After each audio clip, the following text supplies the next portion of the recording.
जो मनुष्य बहुत प्रकार की सामग्री को ग्रहण करके विमान आदि यानों में सब पदार्थों के प्राप्त कराने वाले अग्नि की अच्छी प्रकार योजना करता है,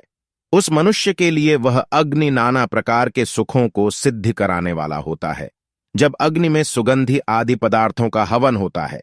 तभी वह यज्ञ वायु आदि पदार्थों को शुद्ध तथा शरीर और औषधि आदि पदार्थों की रक्षा करके अनेक प्रकार के रसों को उत्पन्न करता है, तथा वह यज्ञ उन शुद्ध पदार्थों के भोग से प्राणियों के विद्या ज्ञान और बल की वृद्धि भी होती है। जो भौतिक अग्नि इस संसार में होम के निमित्त युक्ति से ग्रहण किया हुआ प्राणियों की प्रसन्नता कराने वाला है, उस अग्नि की 7 जीभें हैं, अर्थात काली जो कि सुपेद आदि रंग का प्रकाश करने वाली, कराली सहने में कठिन, मनोजवा मन के समान वेग वाली, सुलोहिता जिसका उत्तम रक्त वर्ण है, सुधूम्र वर्णा जिसका सुंदर धुमला सा वर्ण है, स्फुलिंगिनी जिससे बहुत से चिन्ह उठते हों, तथा विश्वरूपी जिसका सब रूप हैं, ये देवी अर्थात अतिशय करके प्रकाशमान और लेलायमाना प्रकाश से सब जगह जाने वाली 7 प्रकार की जिह्वा हैं,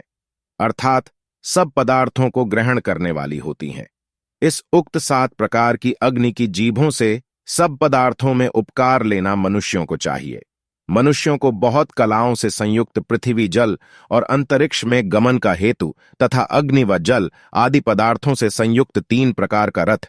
कल्याणकारक तथा अत्यंत सुख देने वाला होकर बहुत उत्तम उत्तम कार्यों की सिद्धि को प्राप्त कराने वाला होता है।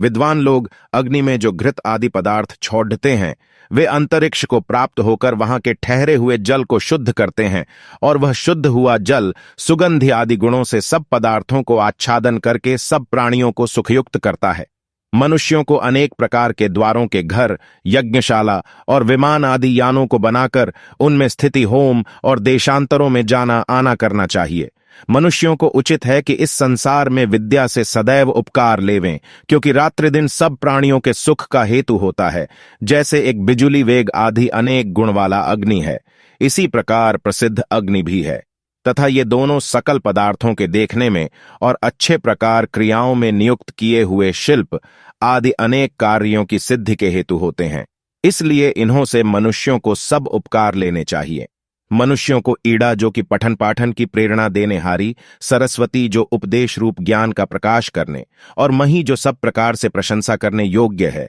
ये तीनों वाणी कुतर्क से खंडन करने योग्य नहीं है, तथा सब सुख के लिए तीनों प्रकार की वाणी सदैव स्वीकार करनी चाहिए,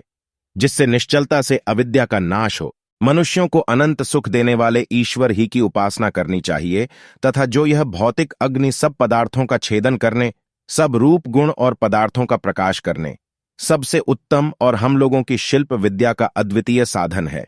उसका उपयोग शिल्प विद्या में यथावत करना चाहिए। मनुष्यों ने पृथ्वी तथा सब पदार्थ जलमय युक्ति से क्रियाओं में युक्त किए हुए अग्नि से प्रदीप्त होकर रोगों की निर्मूलता से बुद्धि और बल को देने के कारण ज्ञान के बढ़ाने के हेतु होकर दिव्य गुणों का प्रकाश करते हैं।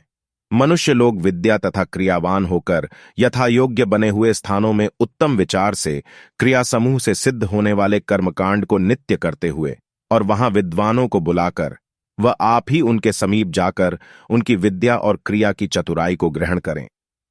हे सज्जन लोगों, तुमको विद्या और क्रिया की कुशलता आलस्य से कभी नहीं छोड़नी चाहिए, क्योंकि ऐसी ही ईश्वर की आज्ञा सब मनुष्यों के लिए है। इस 13वें सूक्त के अर्थ की अग्नि आदि दिव्य पदार्थों के उपकार लेने के विधान से 12वें सूक्त के अभिप्राय के साथ संगति जाननी चाहिए।